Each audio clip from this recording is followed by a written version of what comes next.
الشيطان الرجيم.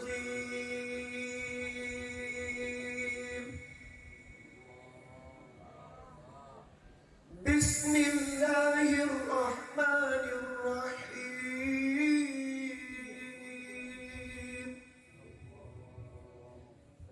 الرحمن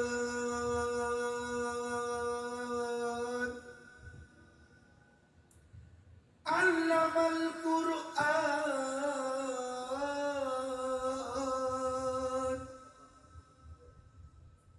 خلق الإنسان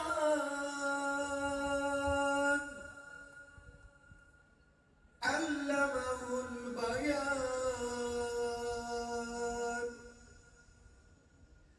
الشمس والقمر بحسبان والنجم والشجر يسجدان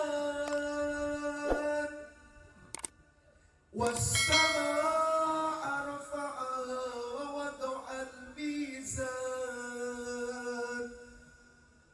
ألا تطغوا في الميزان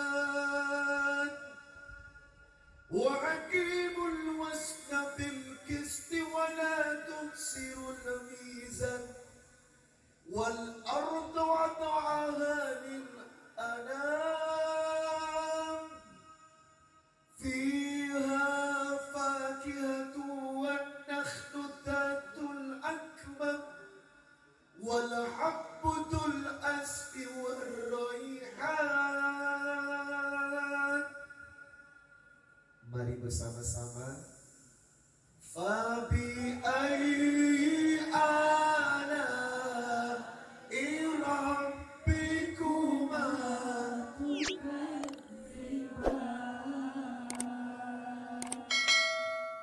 Innal hamdalillah nahmaduhu wa nasta'inuhu wa nastaghfiruh wa na'udzu billahi ta'ala min shururi anfusina wa min sayyiati a'malina.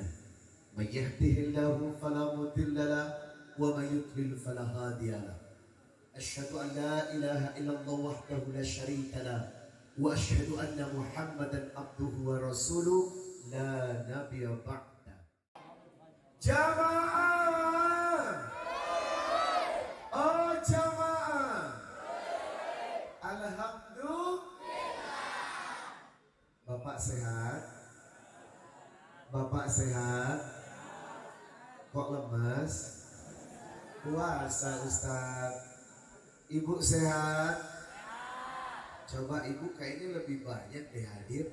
Harusnya semangatnya lebih melimpah. Ibu sehat? Masya Allah. Hai Sarangyo, I love you. Buat adik-adik SMA Tambang, Masya Allah, gue suka loh. Mudah-mudahan perjumpaan ini menambah silaturahim ya. Coba sekali lagi dong buat adik-adik sebelah kanan dan sebelah kiri. Kalau saya panggil hai, kalian jawab hello, boleh? Hai. Hello. Hai hai. Hello hello hello. Masya Allah, keren banget gitulah. Jemaah, senang ulun datang ke tempat ini. Apalagi ketemu pian semuanya, Masya Allah. Baru belajar bahasa Banjarmasin dari sebelah saya nih. Oh, ulun itu saya, pian itu Anda. Oh, Masya Allah. Berarti kalau saya cinta Anda, ulun cinta pian gitu. Oh gitu. Baik, coba saya bilang, boleh Pak ya bilang ya. Hai. Ulun cinta pian. Kalau dalam bahasa Indianya, kehitahin apna milan dunia me bicara rahe kahuna pyar hai kahuna pyar hai. Itu sama artinya dengan ulun cinta Dari jam berapa nunggu saya? Ya Allah, pagi tadi ya? Maaf. Karena memang perjalanannya ternyata cukup jauh dari Banjarmasin. Ternyata masuk daerah Tamban ini pemandangannya elok, cantik. Di Jakarta belum pernah saya melihat rumah mengapung. Cuma di Tamban aja rumah mengapung. Masya Allah, bukan cuma rumahnya yang mengapung. Saya lihat ada kotak-kotak kecil. Saya nanya, itu apa? Itu tempat jamban. Oh, ternyata di Tamban ini WC juga mengapung. Masya Allah, gak ada di Jakarta. Tapi saya senang, pemandangannya elok. Dan yang ketiga, kalau di Jakarta saya melihat rambu-rambu lalu lintas. Kalau di sini bukan di darat tapi di sungai. Oh, arah sana, arah sini. Oh, begitu ya. Masya Allah. Kalau nggak ke sini, saya nggak ngerti. Terima kasih Tamban sudah kasih saya oleh-oleh di Jakarta. Jemaah, senang saya sampai ke sini. Walaupun jalannya agak sedikit joget dangdut ya. Kalau orang hamil mungkin ke sini sudah melahirkan di tengah jalan. Tapi sudah terobati rasa lelah ini, sudah terobati rasa capek ini, sebab Allah pertemukan saya dengan hamba-hamba Allah calon penghuni surga. Beruntung Anda berjumpa kembali dengan bulan Ramadan. Karena para sahabat Nabi selalu rindu dengan suasana Ramadan. Bahkan seandainya diperbolehkan tiap hari Ramadan, mereka menginginkan suasana Ramadan hadir setiap hari. Bahkan mereka selalu berdoa, Allahumma barik lana fi Rajab wa Sya'ban wa balighna fi Ramadan.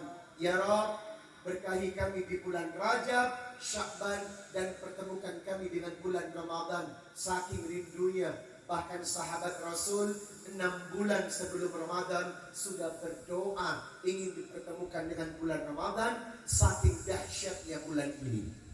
Jamaah, idza jaa syahrul Ramadan, kalau Anda berjumpa dengan bulan Ramadan, syahrul barakah, berarti Anda berada di situasi yang penuh dengan keberkahan. Setiap detiknya berkah, setiap harinya berkah, setiap waktunya berkah. Maka manfaatkan. Jangan buang percuma waktu Anda. Gunakan saat-saat Ramadan ini untuk senantiasa beribadah, berdoa, dan bertakarruf kepada Allah Subhanahu wa Ta'ala. Jamaah, di bulan ini ada 3 keuntungan. Yang pertama, Futihat Abwabul Jannah. Tahukah kita pintu surga yang 7 tingkat totalitas dibuka oleh Allah. Wa ghulliqat abwabun nar. Tahukah Anda pintu neraka yang ada 7 tingkat ditutup rapat-rapat oleh Allah. Dan yang ketiga, wasufidatish syayatin. Setan dibelenggu pengaruhnya di bulan ini. Makanya orang banyak pergi ke masjid di bulan Ramadan karena rasa malas, karena godaan setan sedang dicabut atas kemurahan Allah. Oleh karenanya Allah berharap agar di bulan ini kita bisa lebih meningkatkan amal ibadah, ketaatan maksimal kepada Allah Subhanahu wa Ta'ala. Maka semoga yang duduk di sini tidak membuang waktu Ramadan untuk mendekatkan diri kepada Allah. Jamaah, surat Al-Baqarah 183. Ya ayyuhalladzina amanu kutiba alaikumusiyam kama kutiba alal ladzina min qablikum la'allakum tattaqun. Dibuka dengan kalimat ya ayyuhalladzina amanu. Setiap ayat yang ada pembukaan dengan ucapan ya ayyuhalladzina amanu biasanya ada kewajiban yang harus dilaksanakan atau perintah yang harus ditinggalkan. Contoh Al-Maidah ayat 90. Ya ayyuhalladzina amanu innamal khamru wal maisiru wal ansabu wal azlamu rijzum min amali syaitan fajtanibuhu. Sesungguhnya minuman keras, judi, mengundi nasib dengan panah itu haram dan harus ditinggalkan. Ini contoh ayat yang meninggalkan. Tetapi Al-Baqarah 183 perintah. Apa perintahnya? Ya ayyuhalladzina amanu kutiba alaikumusiyam. Wahai orang-orang yang beriman, wajib bagi Anda untuk berpuasa Ramadan selama 1 bulan penuh. Yang namanya wajib kalau ditinggalkan berdosa. Nah, inilah ketentuan ayat yang harus dilaksanakan. Maka pointer terbesar pertama adalah bagaimana mengajak seseorang untuk berpuasa di bulan ini. Konten di Al-Baqarah 183 adalah siapapun yang berjumpa dengan bulan Ramadan wajib berpuasa. Jemaah, setiap perintah ada tujuan, betul? Setiap syariat ibadah punya maksud, betul? Contoh, kenapa kita disuruh sholat? Coba baca surat Al-Ankabut surat 29 ayat 45. Wa aqimis sholat inna sholata tanha 'anil fahsya'i wal munkar wa la dzikrullahi akbar. Sholat itu untuk mencegah dari perbuatan keji dan mungkar. Nah, untuk apa kita berpuasa? Orang yang berpuasa, that is the final destination. Everybody understand? Paham? The final destination berarti punya tujuan akhir. Ramadan yang kita kerjakan, puasa yang kita laksanakan, menahan lapar dan haus, menahan tabiat buruk, menahan sifat bodoh, menahan yang haram. Tujuannya satu, la'allakum tattaqun, agar kita setelah Ramadan menjadi orang yang semakin bertakwa. Jemaah, siapakah orang yang bertakwa? Orang yang bertakwa itu diwakili oleh 3 sifat. Mau tahu? Mau tahu aja apa mau tahu banget? Bagus. Orang yang bertakwa itu diwakili oleh 3 sifat. Yang pertama, salimul aqidah. Orang yang hanya bergantung kepada Allah, minta kepada Allah, berdoa kepada Allah, mohon kepada Allah, dan takut kepada Allah. Inilah yang disebut tauhid. Coba nanti baca Quran surah Al-Hasyr surat 59 ayat 22, 23, 24. Wallahul ladzi la ilaha illahu alimul ghaibi wasyahada huwar rahmanur rahim. Huwallahul ladzi la ilaha illahu al-malikul quddusus salamul mu'minul muhaiminul azizul jabbarul mutakabbir subhanallahi amma yusyrikun. Huwallahul khaliqul bari'ul musawwiru lahul asmaul husna yusabbihu lahu ma fis samawati wal ard wa huwal azizul hakim. Jemaah, siapa yang menciptakan langit? Siapa yang menciptakan bumi? Siapa yang menurunkan hujan? Siapa yang memberhentikan hujan? Lalu kenapa Indonesia masih percaya kepada pawang hujan? Betul? Apalagi kemarin memalukan bangsa ini.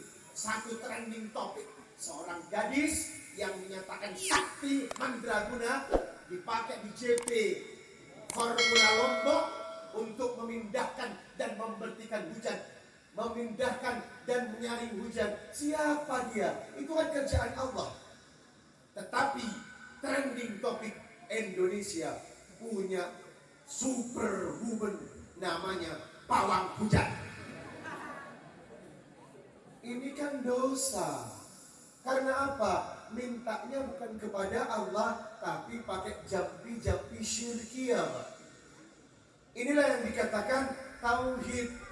Ibu kalau berdoa, berdoanya kepada siapa, Bu? Allah. Memang itu perintahnya. Wa qala rabbukum ud'uni astajib lakum. Innal ladzina yastakbiruna an ibadati sayadkhuluna jahannama dakhirin. Kalau Anda minta, Anda berdoa kepada Allah. Siapa yang tidak berdoa kepada Allah, dia akan diletakkan di neraka jahanam dalam keadaan hina-hina. Pawang hujan itu siapa? Halo? Hai. Hari gini masih percaya kepada pawang hujan? OMG, hello. Betul? Ini tauhid loh. Hati-hati loh. Karena di prakteknya sampai sekarang pun kalau orang ada hajatan masih pakai jasa pawang hujan. Itu berarti Anda menduakan Allah, Bapak Ibu. Hati-hati. Anda percaya kepada dukun dan membenarkan pekerjaan dukun, 40 hari sholat Anda tidak akan diterima. Anda percaya kepada paranormal dan membenarkan paranormal, 40 hari sholat Anda sia-sia. Karena apa? Segala sesuatu yang gaib itu milik Allah. Jamaah, jangan pernah meminta selain minta kepada Allah, Bu. Allah, hanya Allah. Tidak ada zat yang bisa mengubah sesuatu kecuali Allah. Tetapi herannya masih banyak umat yang terkadang menjadikan sungai sebagai berkah, menjadikan gunung sebagai berkah, menjadikan lautan sebagai berkah. Sampai terkadang ada orang bersemedi di laut pantai selatan untuk minta keberkahan. Nyi Roro Kidul. Ibu tahu Nyi Roro Kidul siapa? Keluarganya Nyi Blorong. Ibu tahu Nyi Blorong siapa? Neneknya Grandong. Ibu tahu Grandong siapa? Di Indosiar. Kita kebanyakan nonton serial hingga terkadang aspek syirik berpengaruh kepada akidah. Maka orang yang bertakwa pertama yang harus diluruskan adalah akidah. Ahadun ahad, la ilaha illallah. Tidak ada yang disembah kecuali Allah. Tidak ada tempat meminta kecuali Allah. Jangan pernah mengeluh kecuali kepada Allah. Dengan cara apa? Ya ayyuhalladzina amanu ista'inu bis-sabri was-shalah innallaha ma'as sabirin. Perbanyaklah salat, sebab itulah jalan berkomunikasi dengan Allah. Parahnya salat tak tahu arti bacaan salat. Itu yang saya singgung di awal tadi. Kenapa harus ada kursus bahasa Arab? Agar kita mengerti apa yang kita baca. Karena banyak orang sholat tapi tak tahu artinya. Ibu, Ibu, sholat. Bapak, sholat. Hai bro, sholat. At-tahiyatul mubarakatus salawatut thayyibatu lillah.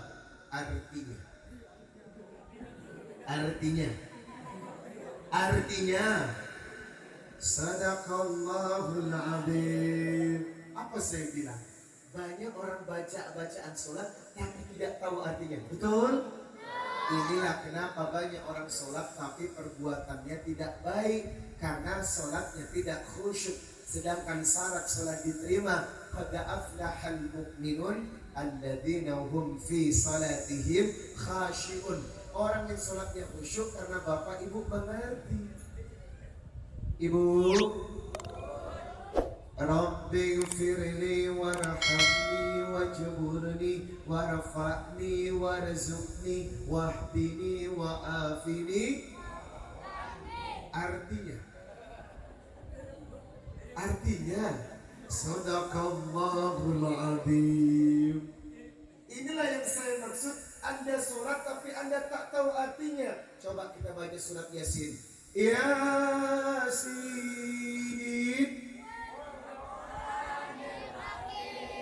innaka laminal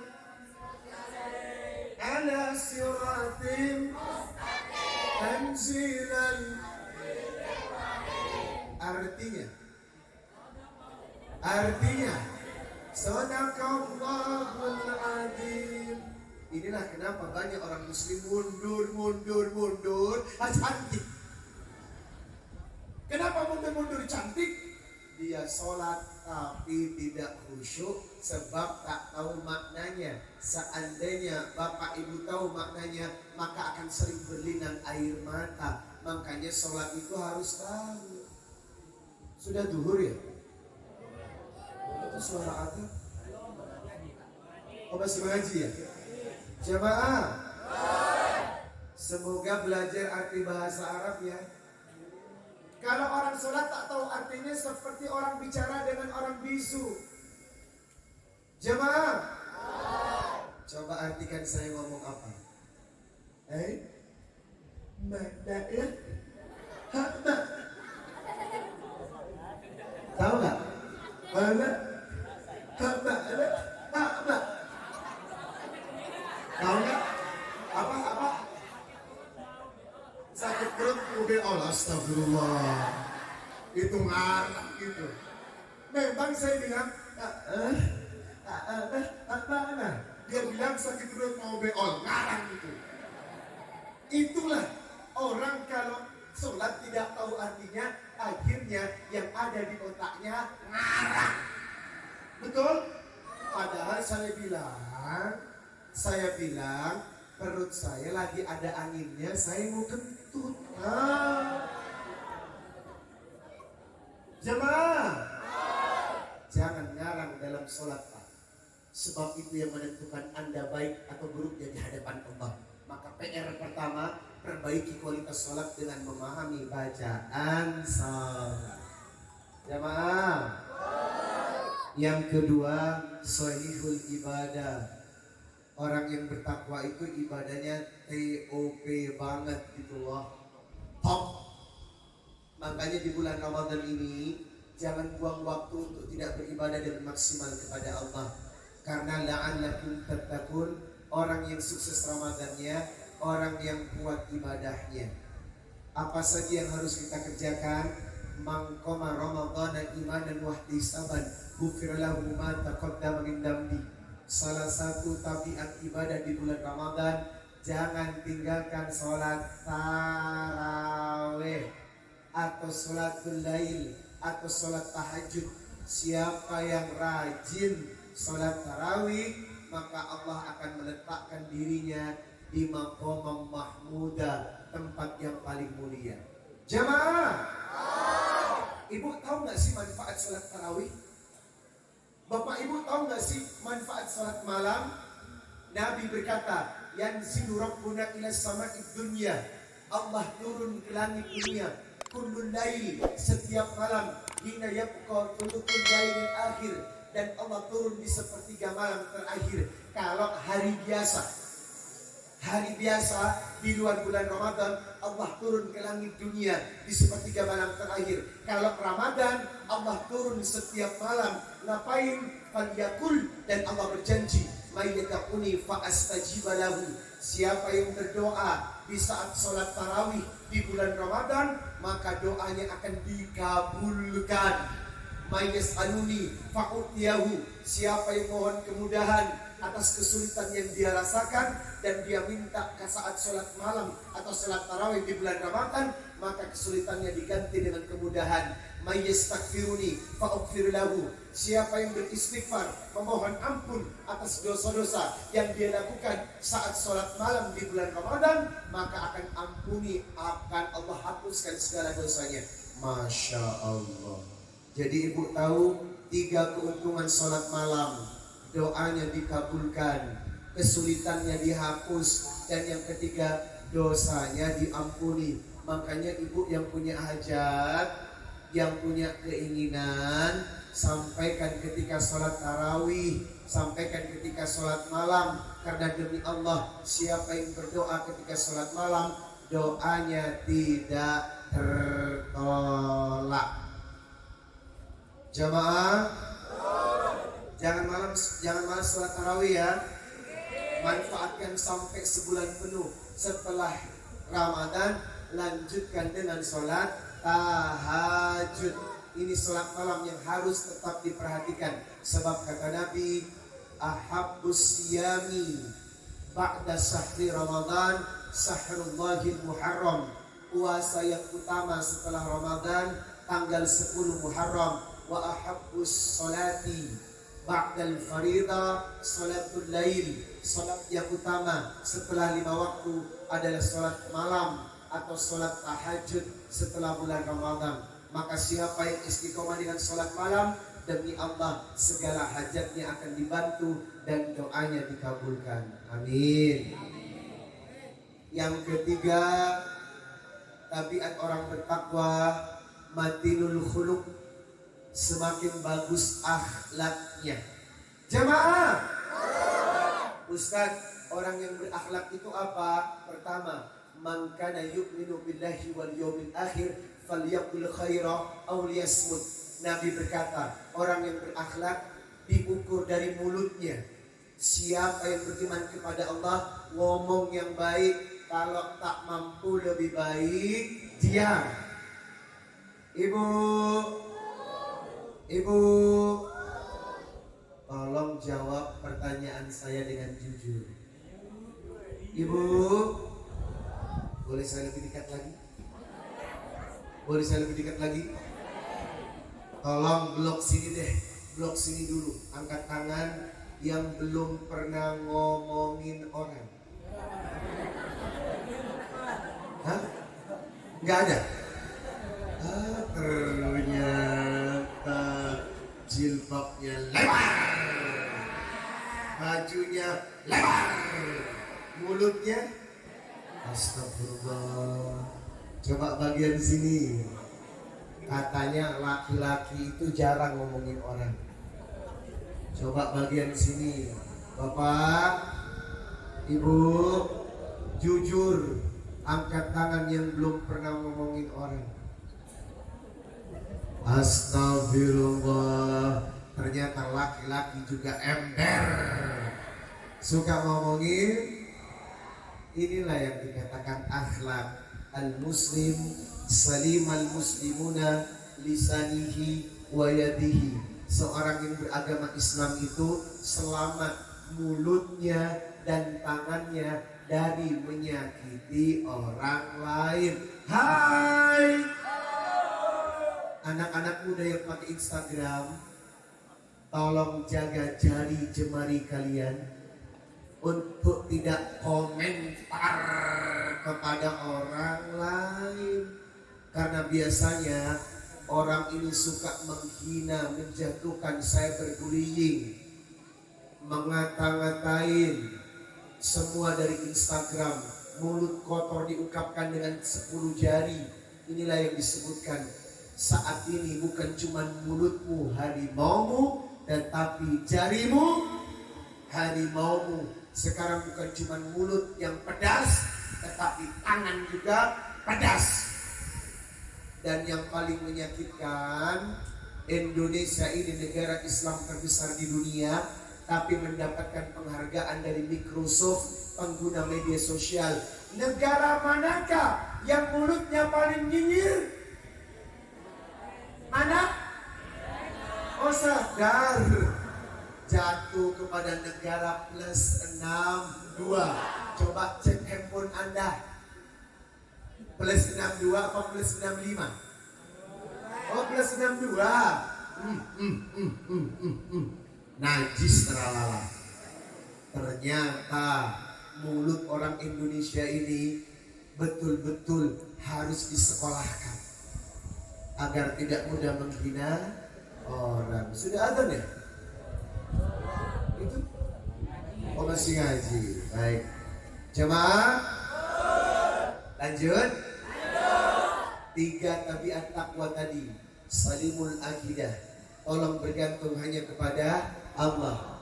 Yang kedua, sahihul ibadah, maksimalkan ibadah di bulan Ramadan. Salah satunya meningkatkan sholat tarawih.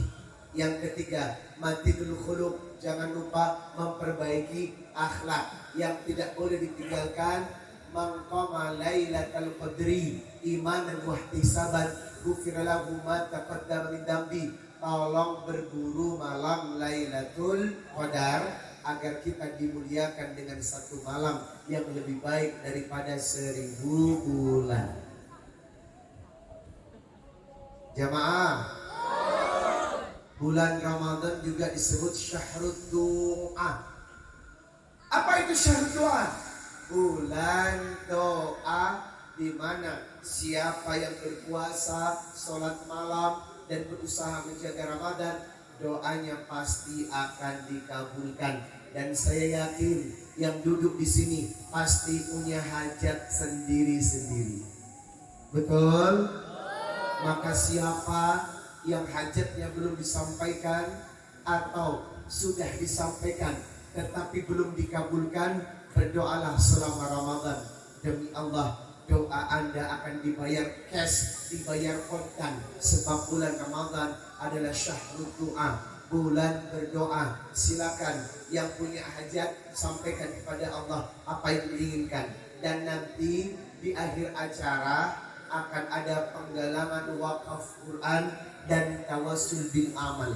Siapa yang berwakaf untuk pesantren Quran, kemudian dia bertawasul bil amal, maka akan membantu doa-doa kita yang belum dikabulkan. Makanya nanti yang punya penyakit, yang penyakitnya belum sembuh, nanti bisa saya doakan dengan doa-doa syariah. Yang menikah belum ada keturunan, nanti pun bisa saya doakan.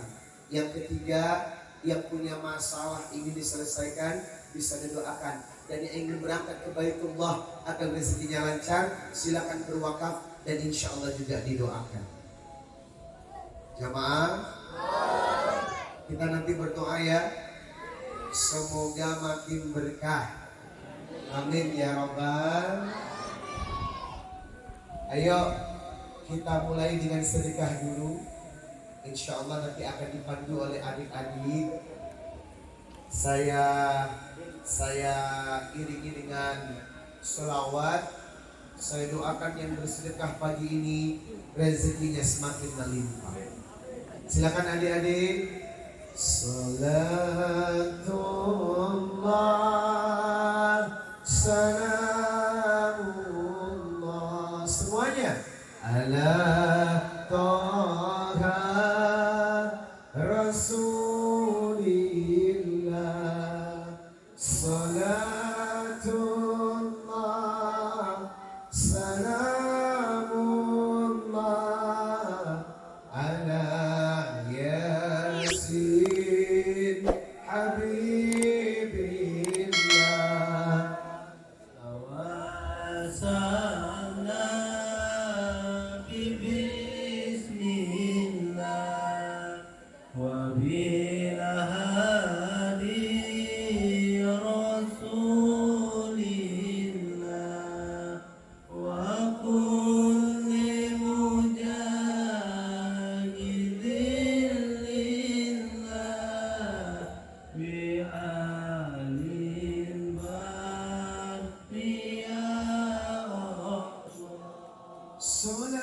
Salatullah salamullah ala Taha Rasulillah. Salatullah salamullah ala Yasin Habibillah. Ala Yasin Habibillah. Tawassalna